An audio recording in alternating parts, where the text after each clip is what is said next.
بسم اللہ الرحمن الرحیم۔ مذہبی میدان میں یو ٹرن کا بادشاہ اگر کسی کو کہا جا سکتا ہے تو وہ ایک ہی شخص ہے، مرزا جہلمی۔ چھوٹے مرزے کے ساتھ جب مناظرے کی بات ہوتی تھی جان چھڑانے کے لیے، اب تک مرزا یہی کہتا رہا ہے کہ دیوبندی، بریلوی، اہل حدیث، ان کے جو بڑے علماء ہیں نا وہ آئیں یا وہ کسی کو نمائندہ مقرر کریں۔ ان میں اہل حدیث کا جو بڑا ہے اس کا واضح طور پر اس نے کئی ویڈیوز میں نام لیا، ساجد میر صاحب کا اور حافظ سعید صاحب کا۔ وہابیاں نوں بھی شوق ہے، تسی بھی جناب حافظ سعید اور ساجد میر صاحب نو لے جاؤ، ٹھیک ہے، تے جو جو کہنا ہے انہوں نے منہ تو ایک بار کہلوا دیو، لے لو جواب میرے کو، مجھے بھی فائدہ ہونا۔ سرکار انج تے نہ کرو جناب کہ گلی ڈنڈے دی ٹیم دا مقابلہ آسٹریلیا دی کرکٹ ٹیم نال کران لگے ہو۔ بلکہ آپ حیران ہوں گے، ایک مہینہ پہلے مرزا نے ایک کلپ اپنے چینل پر اپلوڈ کیا، اس کے تھمبنیل پر یہ واضح طور پر لکھا تھا فرقوں کے بڑوں کا چیلنج۔ اس میں دیوبند کا نمائندہ مفتی تقی صاحب اور بریلویوں کا نمائندہ مفتی منیب صاحب اور اہل حدیث کا نمائندہ ساجد میر صاحب کو واضح طور پر اس نے قرار دیا اور تھمبنیل پر ان تینوں کی تصویریں لگائیں۔ تو تم لوگ بھی آگے بڑھو کہ میں بریلوی ہوں، اس میں کوئی شک نہیں، میں بریلویوں کا امام ہوں، میں ہوں مفتی منیب، اس میں کوئی شک نہیں، آؤ انجینئر مجھ سے بات کرو، میں ہوں مفتی تقی عثمانی دیوبند کا امام، اس میں کوئی شک نہیں، آؤ انجینئر مجھ سے بات کرو، میں ہوں ساجد میر وہابیوں کا امام، آؤ مجھ سے بات کرو انجینئر۔ تو میں پھر الزامی جواب کے طور پر انہیں کہوں گا کہ تم کہہ رہے ہو نا 10 لاکھ، میں تمہیں اپنی حلال کی کمائی سے 20 لاکھ روپیہ دوں گا، لاؤ اپنے بڑے کو میرے سامنے بٹھاؤ، ساجد میر کو بٹھا دو، تقی عثمانی صاحب کو بٹھا دو، مفتی منیب صاحب کو بٹھا دو۔ جی ناظرین، یہ ایک ماہ پہلے کی بات ہے، اہل حدیث کی طرف سے اس نے خود نمائندہ امام اور بڑا ساجد میر صاحب کو مقرر کیا نامزد طور پر۔ لیکن ہوا یہ کہ ڈاکٹر سبیل کے پروگرام میں گفتگو کے دوران ضیاء اللہ شاہ صاحب بخاری، اہل حدیث کے جو مشہور عالم ہیں، انہوں نے پیغام پاکستان کے متعلق بات کی کہ اس میں صدق ہیں جو اہل حدیث کے بڑے ہیں اور جن کو یہ بڑا امام اور نمائندہ خود مقرر کر چکا تھا ایک ماہ پہلے، تو ساجد میر صاحب کا نام لیا کہ ان کے دستخط ہیں پیغام پاکستان میں۔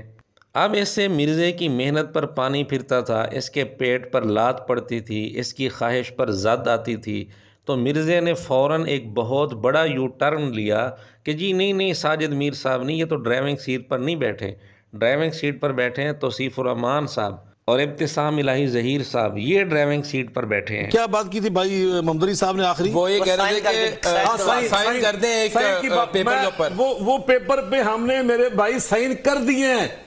اس کا نام ہے پیغام پاکستان، اس کے پہلے صفحے پر پہلے سائن جو ہے وہ پروفیسر ساجد میر صاحب کے ہیں، 13ویں نمبر پہ میرے سائن ہے۔ بھائی وہ کہتے ہیں ہمارے پاس ڈاکومنٹس ایویڈنس ہے یہاں پہ، اور یہ ایوان صدر کے اندر جو ہے پوری ایک جو ہے وہ سیریمنی ہوئی تھی، دستاویزی ایک جو ہے کاروائی پوری سر انجام دی تھی، تو یہ تو پورا ڈاکومنٹڈ چیز ہے اور بغیر کسی پریشر کے، بغیر کسی انفلوئنس کے یہ کام ہوا ہے۔ جی میں پھر سے صرف 1 منٹ لوں گا، میں نے سٹاپ واچ آن کر لی ہے، میں نے بھی کر لی ہے، آج ہمارا دونوں ایک پیس پہ مقابلہ ہے۔ ہاں جی میں عرض کروں گا کہ شاید شاہ صاحب نے، قبلہ صاحب نے میری بات غور سے نہیں سنی، میں نے یہ بات نہیں کی ہے جو وہ کہہ رہے ہیں، میں نے یہ کہا تھا کہ تمام نمائندہ علماء اور وہ جن کا پبلک میں انفلوئنس ہے ڈرائیونگ سیٹ پہ، ڈرائیونگ سیٹ پہ اہل حدیث کی توصیف راشدی صاحب بیٹھے ہوئے ہیں، ڈرائیونگ سیٹ پہ اہل حدیث کی ابتسام علیہ ظہیر صاحب بیٹھے ہوئے ہیں، ڈرائیونگ سیٹ کے اوپر جن کی پبلک میں لیکچر جاتے ہیں اور وہ لوگوں کے دماغ بناتے ہیں۔ اب دیکھیں کس طرح گرگٹ کی طرح رنگ بدل رہا ہے۔ اب تک اس نے جب بھی بات کی ہے اہل حدیث کی طرف سے نمائندہ، بڑا، امام یا ساجد میر صاحب کو کہا ہے یا حافظ سعید صاحب کو کہا ہے، اب جو ہی ساجد میر صاحب کا نام آیا اس گرگٹ نے اپنا رنگ بدل لیا، یعنی دوسرے لفظوں میں نہ مانوں، یہ تو وہی بات ہو گئی۔ اس لیے ہمارا بارہا کا یہ تجربہ ہے کہ مرزا کبھی بھی اپنی بات پر قائم نہیں رہتا۔ اگر کوئی آدمی یہ سمجھتا ہے کہ مرزا مسائل کا حل چاہتا ہے تو وہ اپنی غلط فہمی دور کر لے، مرزا مسائل کا حل قطعاً نہیں چاہتا، وہ انتشار چاہتا ہے، ورنہ اس پروگرام میں بڑا بہترین موقع تھا،